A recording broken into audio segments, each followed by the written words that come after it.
पारस है, उसी का नाम बनारस है। बनारस के धरती चल के आए हैं आप बाबूजी, बनवारी लाल नेता बाबूजी, और ये चाचा बिरहा मीडिया प्रभारी बबलू प्रजापति भैया और राहुल भैया और कई कलाकार आए हैं। और सभी लोगों से प्रणाम करते हुए बाबूजी के चरणों में कोटि कोटि प्रणाम करते हुए आज जिस उपलक्ष्य में हम आप एकत्रित हुए हैं, आज स्वर्गीय बाबा दीन के श्रद्धांजलि समारोह में ज्यादा कुछ ना कहते हुए भैया एक श्रद्धांजलि गीत जिस उपलक्ष्य में आए हैं, आज आंखें नम हो जाती हैं बाबू। कहना है कैसे,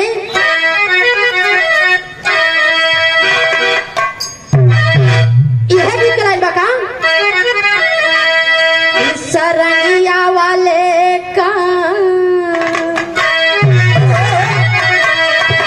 अरे सरंगिया वाले का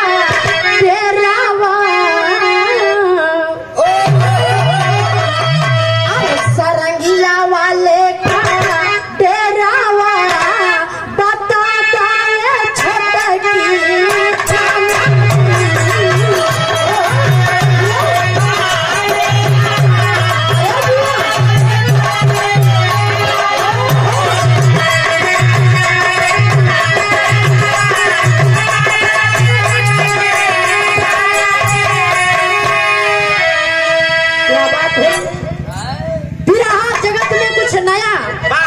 देखने को मिला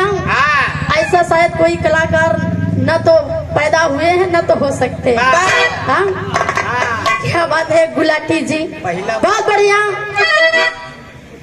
गायकी और गायकी के साथ साथ जो जिस नाम से प्रसिद्ध हुई है, फेमस है, बहुत बढ़िया एक्टिंग, ढेर सारा महान आशीर्वाद, बहुत सुंदर पुष्पहार जी के सम्मान के बहुत बहुत प्रणाम भैया। आज देखिए हम आप खुशी के उद्देश्य से नहीं आए हैं, आज श्रद्धांजलि समारोह में आए। आज बाबू आंखें नम हो जाती हैं। कहना है कैसे, बाबा दीन गुरु छोड़े जानावा,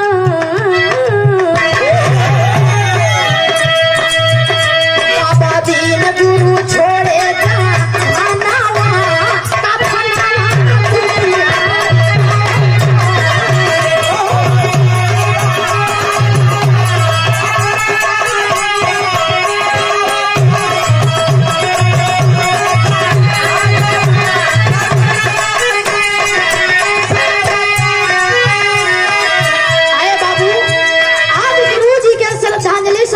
कितने कलाकार आए और चले गए। स्वर्गीय गुरु जी के घर में पत्नी हमारी गुरु माता जी बैठी हैं। थोड़ी काम की कहना है, गुरु जी की अदाएं अलग थी।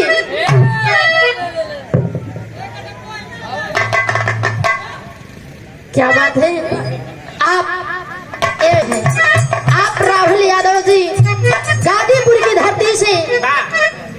बिरहा जगत के बहुत सुपरस्टार कलाकार,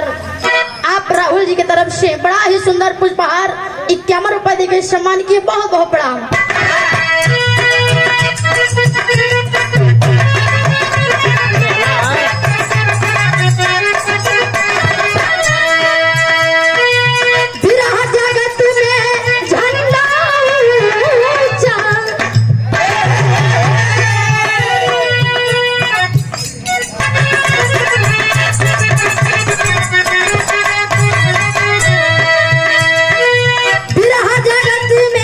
झंडा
लेकिन कहना है आखिरी भाव में का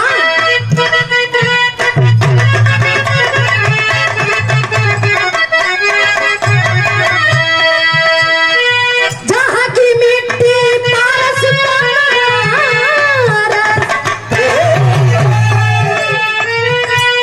जहाँ की मिट्टी पारस बनारस बाबूजी बनावारी हो।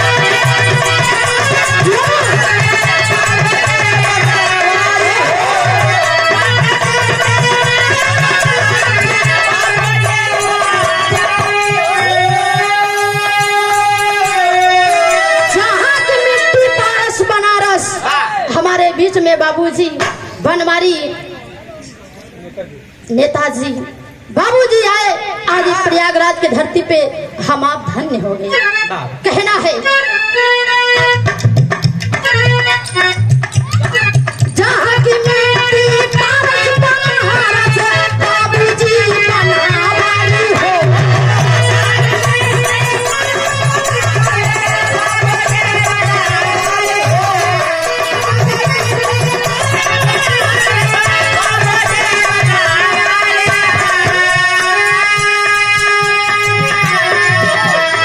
बबलू प्रजापति कमलेश चाचा,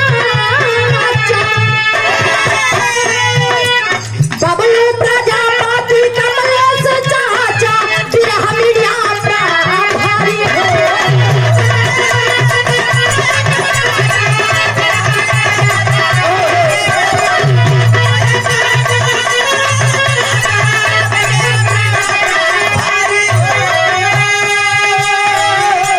नीलम के लहरे तारा नवा,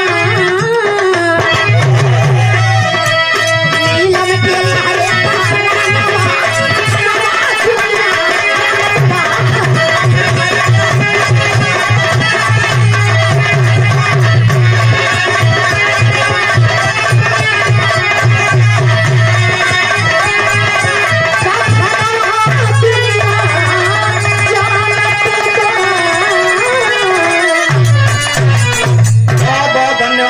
आप लोगन के हम सुना दी,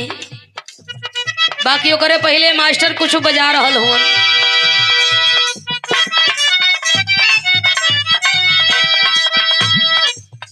कोनो लड़की कोनो लड़का के देख के कह रहल बिया,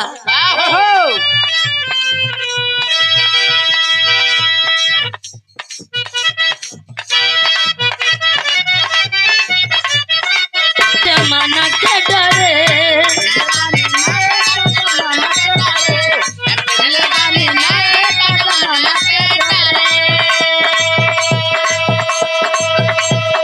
कर तारा देख के का मूड तू भरे,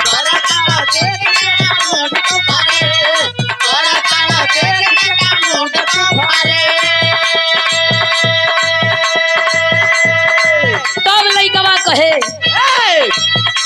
ए दिल्ली वाली तू ही लाल किला हो का, ए दिल्ली वाली तू ही लाल किला हो का, तोहरा आँख नीला नीला बा तू सिला हो का।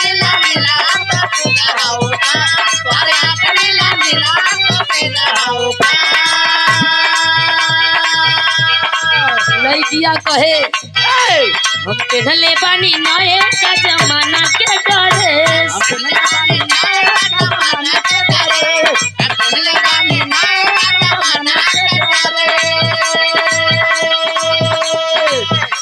अरे कर तारा देख के तू मूड का भरे,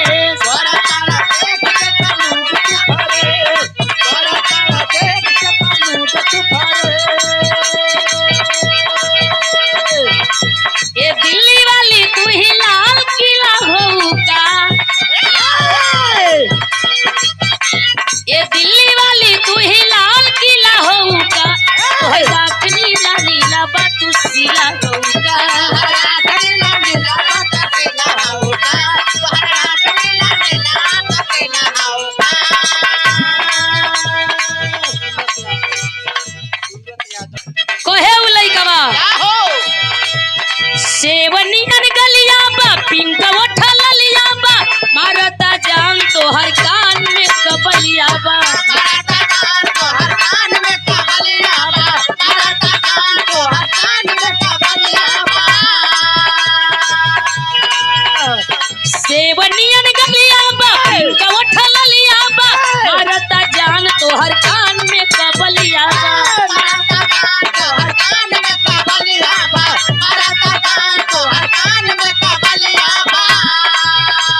तू गरम पतीला घोऊ का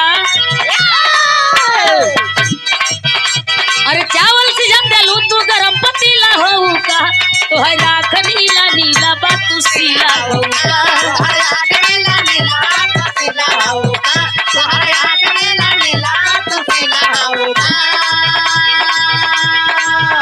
कोनो लड़की ससुरा गइल बिया गइल तो एकदम पातर बाकी आइल बिया मोटा के जवन ओकर नैहर का यार ह देखले बाटे तो देख के कहता का हो गइलू तो एकदम हाई रहलू अइलू तो एकदम हाई हो गइलू का कहे मास्टर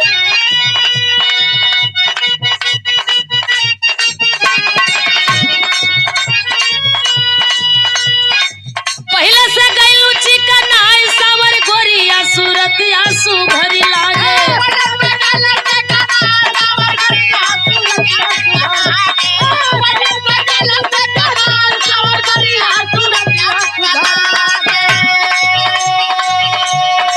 कैलू का ससुरा में उपाय सावर गोरिया लगेलू सबू से आगे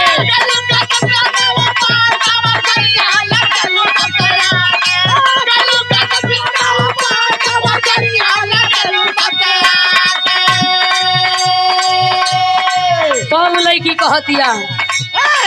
अरे मारे मुस्की पलम दुख भागेला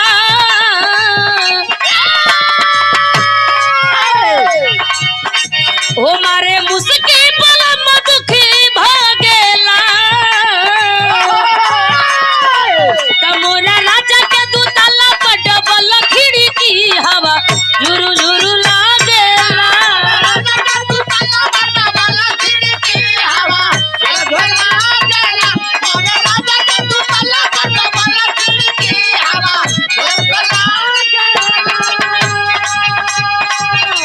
कि सुना नहीं कूलर के हवा के कमाल ह नहीं एसी के कमाल ह पुरुआ पछुआ के हवा ले ले बनी ये सब वही का कमाल ह ई जोन हमार सुघराई देखा तड़ा गोराई देखा तड़ा पुरुआ पछुआ का हवा हमरे राजा के दुताला के जो खिड़की भाड़ी से बाहरा से खींच के अंदर फेंकेले जवन हमके लागेला आ वही से हम सुघराइल बानी कहतिया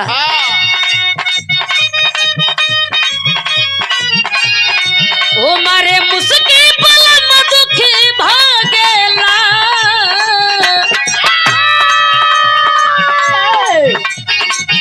मारे मुस्की पलम दुख भागेला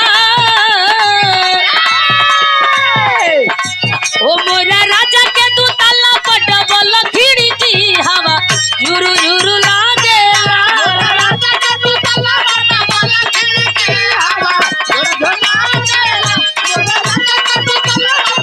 चलो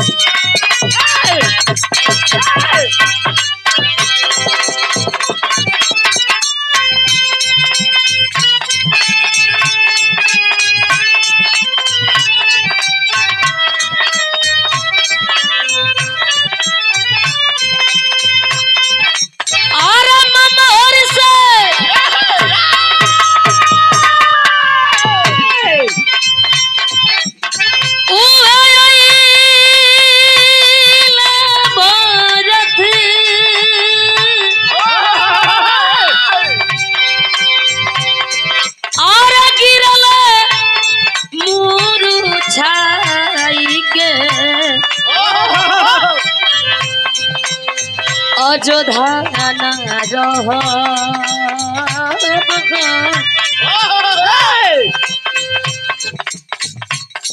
भरत भाई आइल हो ननिहाल से देखा तानन कि एकदम अयोध्या नगरी सुन बा अयोध्या के लोग रो रहल बा सब बा लेकिन भैया राम नहीं खा गइलो ह जाके माई कई कई के डांट रहल होन जवन कैले बाड़ू महापाप काम कैले बाड़ू पुरानत भैया माई कह कही के कोस रहल वन कि तू माई बाड़ू की कसाई बाड़ू हो माई के नाम पर कलंक बाड़ू कैसन माई बाड़ू ई कैसे सोच लेलू कि भैया नहीं खा तो हम सिंहासन का राजा बनब और राज संभारब। न हमके राज चाहिए न सिंहासन चाहिए। कहेगा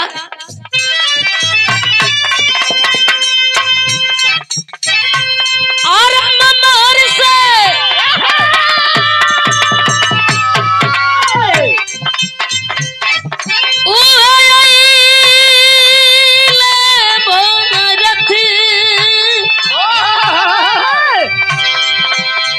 और गिरल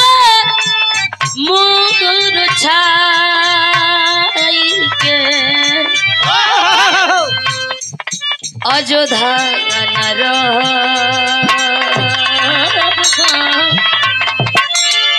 अरे अयोध्या न रहब हम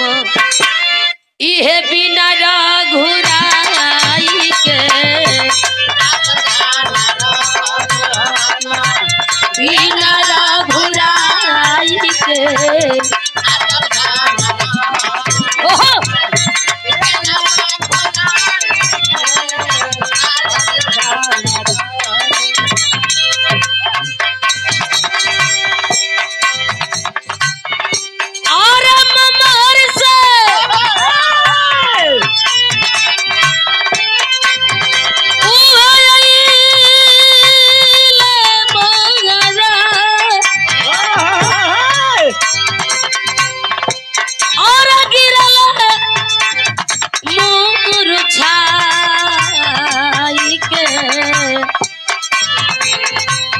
अयोध्या अरे बिना घुराई के